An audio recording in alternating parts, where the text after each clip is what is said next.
प्रसारक मंडळातर्फे आयोजित भव्य श्री रामकथेमध्ये आपण आलेल्या सगळ्यांचे खूप खूप मनापासून स्वागत आहे। आपले कथाकार आजचे कार्पोरेट समर्थ भक्त कार्पोरेट कीर्तनकार श्री समीर लिमये आपल्यामध्ये आलेले आहे। अखिल भारतीय कीर्तन प्रसारक मंडळाचा या वर्षीचा हा दुसरा कार्यक्रम आहे। फेब्रुवारीमध्ये आपण 3 दिवसीय कीर्तन महोत्सवाचा आनंद घेतला होता आणि आता ही 3 दिवसीय रामकथा।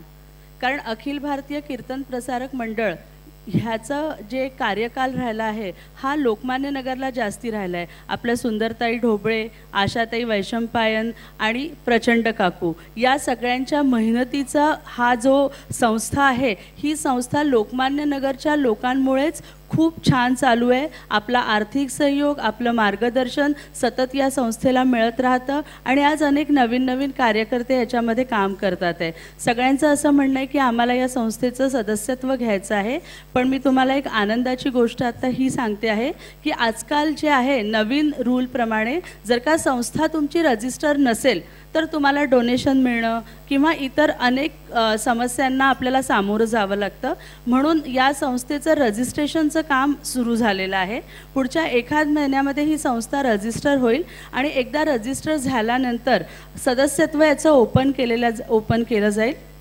आपण सगळेजण जी कार्यकारिणी आहे जो निर्णय घेईल आहे त्याचं सदस्यत्व किती वगैरे राहील ते सगळ्या आपल्याला सांगू आणि सगळेजण या संस्थेचं सदस्य बनावं आणि जास्तीत जास्त लोकमान्य नगरमध्ये आपले असे सुंदर धार्मिक आयोजन सगळ्यांच्या सहकार्याने सगळ्यांच्या मार्गदर्शनाखाली होतील असं मला वाटतं।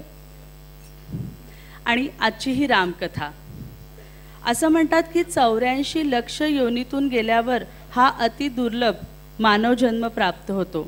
म्हणून समर्थ रामदास स्वामी यांनी म्हटले आहे, नरदेहाचे उचित काही करावे आत्महित, यथानुशक्त्या चित्तवित्त सर्वोत्तमी लावावे। मग आपल्याला प्रश्न पडतो की या शरीराचे काय करावे? चित्तवित्त सर्वोत्तमी लावावे म्हणजे कुठे लावावे? कारण या मिळालेल्या अति दुर्लभ देहाच्या विसाव्याचे साधन तेवढेच चिरंतन हवे, हो ना? जे जीवनाच्या प्रत्येक टप्प्यावर आपल्या सोबत असेल आणि मार्गदर्शन करेल। मग या प्रश्नाच्या उत्तरासाठी जेव्हा आपण डोळे बंद करतो, त्या डोळे बंद केल्यानंतर एकच मूर्ती आपल्या डोळ्यासमोर येते, घनश्याम हा लावण्य रूपी महाधीर गंभीर पूर्ण प्रतापी। कारण महर्षी वाल्मिकांची रामकथा ही मानवीय स्तरांची आहे।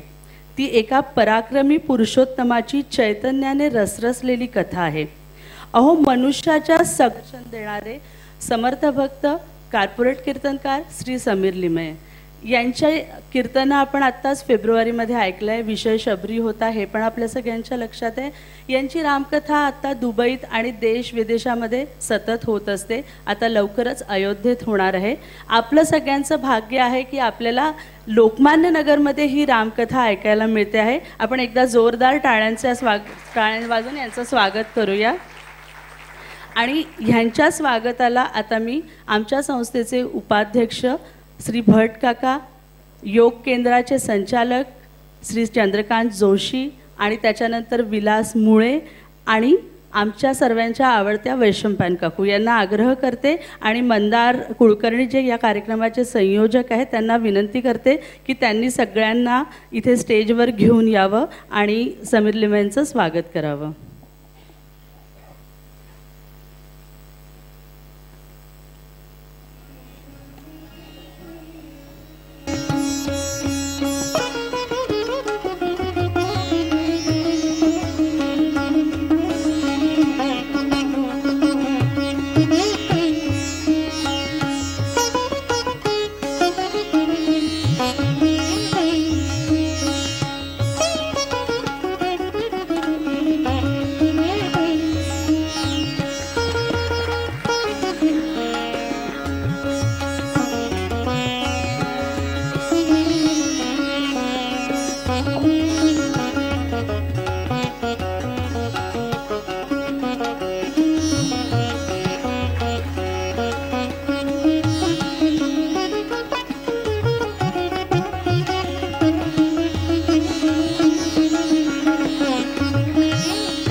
चला तर मग जास्ती वेळ न घेता या वेगळ्या रामकथेचं, वेगळी म्हणजे काय,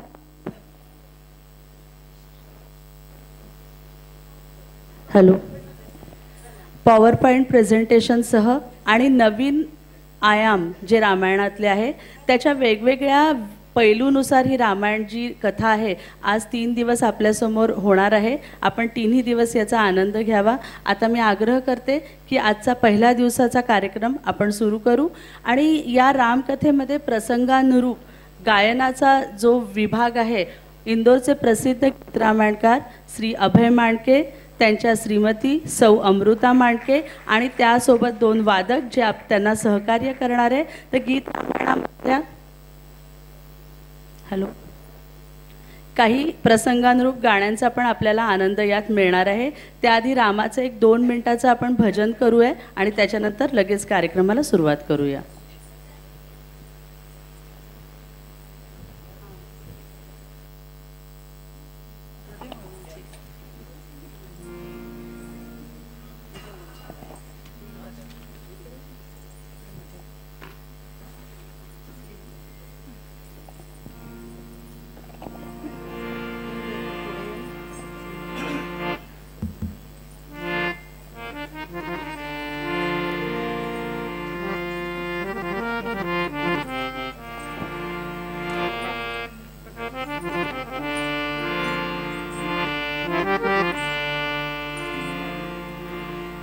भज रे मना तू भज रे मना, भज रे मना तू भज रे मना, तू भज रे मना.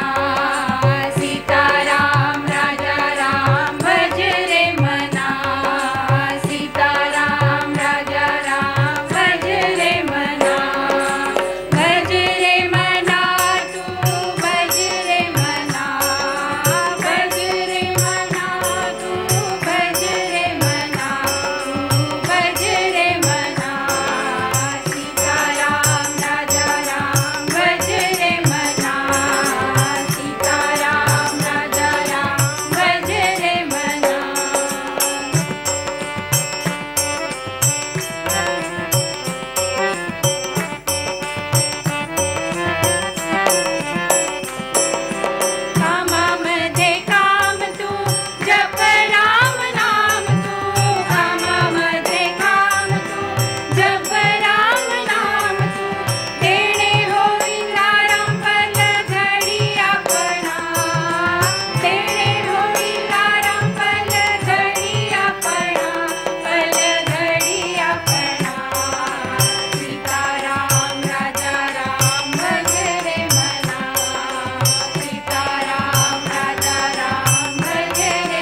राज रामचंद्र भगवान की जय।